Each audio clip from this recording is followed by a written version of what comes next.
We obviously coming off a nice win in New York at the Garden against St. John's. I told our guys it was it was tough, it's hard fought. It's a really good team and they're hard playing. So we that win will always be with us at the end of the year. But it's kind of a pointless win if we don't come in and play well tomorrow night against Purdue. And we have not played great against Purdue the last 2 years. We're 0-2 against them. They're good. They're tough. They're smart. They've got excellent guard play. Braden Smith's arguably the best point guard in the country. He's looked really good against us. They've got elite shooting. Cox killed us last year. Lawyer's one of the best shooters in the country, and they've got really good post play. So Coughlin took it right at us last year. It kind of had his way with our bigs. So we've got our hands full tomorrow night. This is it's a great opportunity for us. Great opportunity for our fans. To get this high rated of an opponent coming in the non-conference. They're 1 in coaches poll, 2 in the AP poll. Will be the highest rated non-conference game in the history of Coleman, and we need Coleman to be loud. We need our fans to prove that this can be one of the toughest places to play in the country, and we have been that over the last 5 years. We've got a pretty good home record against some of the best teams in the country. So, the highest ranked non-conference team before Purdue was Baylor back in 22. We beat them here. Obviously Houston's coming here. We got to win. We've got big wins, and our fans have been a big part of that, and we need them to be a big part of that again tomorrow night. So hopefully they can get out and make it the best home environment in the country. Injury updates: Collins, due to a medical condition, will be out indefinitely. Keaton is progressing, did not practice today. He's starting to do some basketball activity. He's highly doubtful for tomorrow. And then Davion did practice today and looked all right. So Davion highly likely to go tomorrow, provided there's no setbacks after today's practice. So everybody else should be good to go. So start with Blake on the right. Yeah, just what kind of improvements have you seen from Holloway and Reitzel, and just their ability to attack the rim? Yeah, I think Holloway getting downhill with his aggressive physical drives is drastically improved from last year.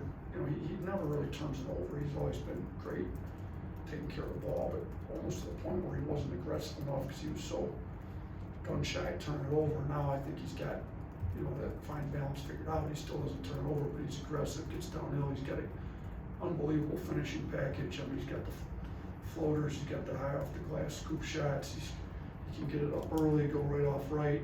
I've been telling him, you don't make bad decisions once you get in the paint, so we got to get in the paint. And then I think Reitzel, he's got a different look to him. He's stronger. He was out for a year, and while he was out, I think Henry Barrera, our strength coach, did an amazing job with his body. He ate better. Amanda, our dietitian, got between her and Henry and then Clark doing the rehab, I think looks great. He's strong, physical. His physical drives, he'll put a bump on a guy with his shoulders with the way his body is now, and they're not getting back in front of him. So, and both those guys shoot it at such a high level, you got to play them close, so they got to be able to put it on the floor, and they've added that to their games. I think they're both really improved in that area of their games. Okay. You said something after the North Dakota game about guys have to learn. Do you feel like for new guys, whether it's transfers or freshmen, that takes a while to learn in your system, really how hard you have to play? And do you think that guys kind of saw the fruit of that against St. John's when they do play that way? Yeah, I do think they have to learn it because there's different levels to it, and hard looks a lot different than some other places hard. So you got to kind of define it for them. And we kind of define it by what we chart in our blue collar points. So, are you getting to the offensive boards? Is your hand up? Are you trying to get deflections? Are you getting offensive rebound tips? Even if you don't get the rebound, are you in there with the activity, keeping them alive to give us a chance? You know, are you getting defensive rebounds? Are you willing to put your body on the line, take an on-ball charge, move your feet, put your chest in there? Like, there's levels to it. Some of these guys need to figure it out.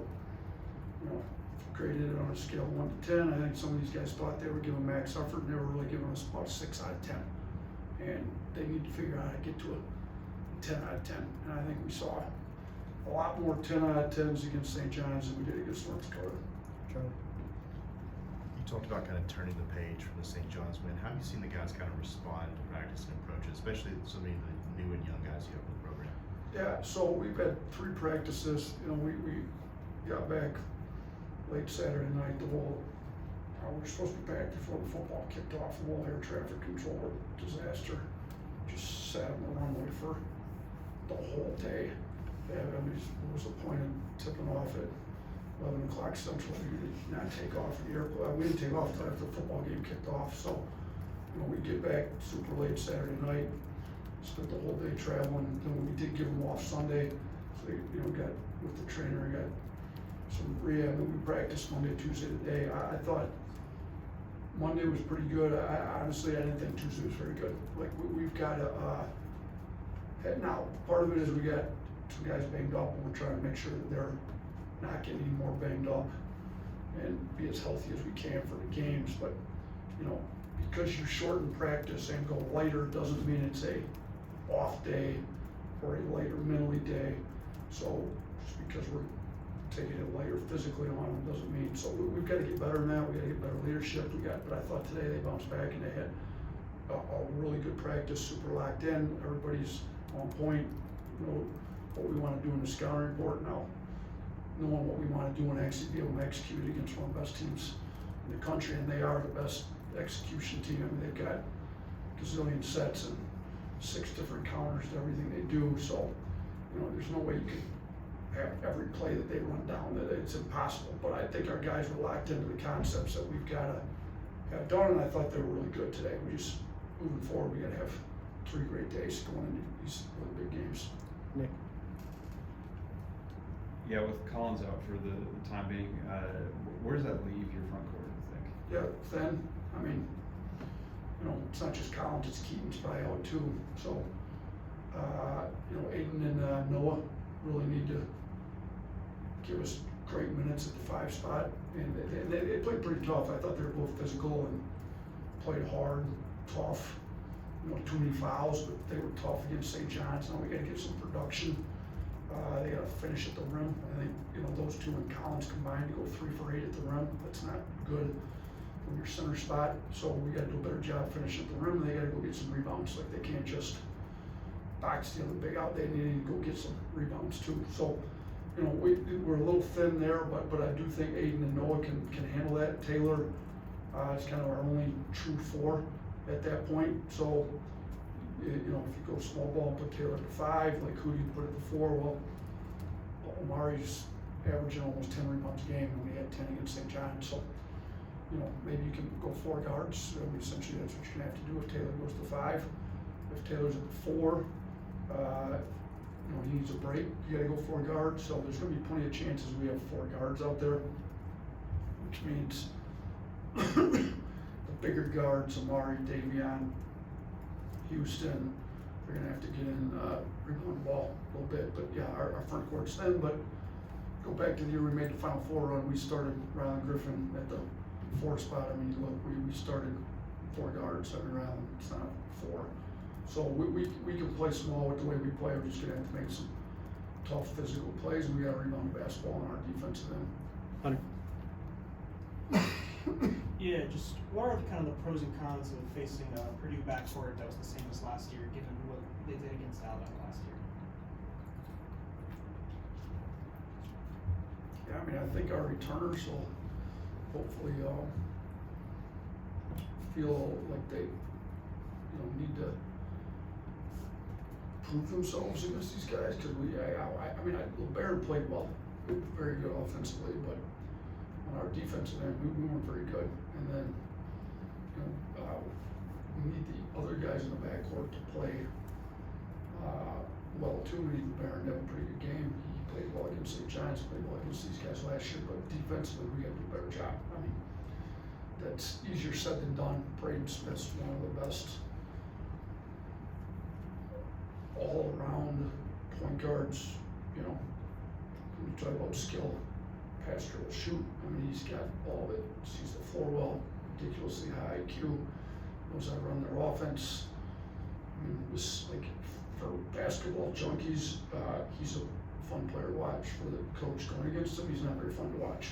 So we gotta do a better job. We gotta have a better plan, but the issue was, even as good as their backcourt was, we still should have won the game if our front court had showed up. I mean, Kaufman ran, if you remember, had 26 and just had his way with our front court. So yeah, our backcourt's got to be better, but a bigger issue was our front court last year, in my opinion. Mike? Just with today being signing day, I don't know if you can talk about those guys yet, just in general terms. Yeah, Kind of where that stands. I don't know if we've gotten any of the actual signing papers back in yet, so I'm not at liberty to talk about any individual guys. Hopefully we have those in soon, but we are excited about the class. It's not done, but you know, you look at what we're trying to do. We're trying to add versatile, skilled, athletic guys that can play all over the floor, and that's what we're trying to do. So we've made a huge point of emphasis at that. I think we've got some really good ones, guys with high upside, guys with high character, and without violation, talking about anybody in particular. You guys are on social media, you got a pretty good idea who we should be having sign here next, hopefully by the end of today. Anyone else? Awesome. Thanks, Coach. Thanks.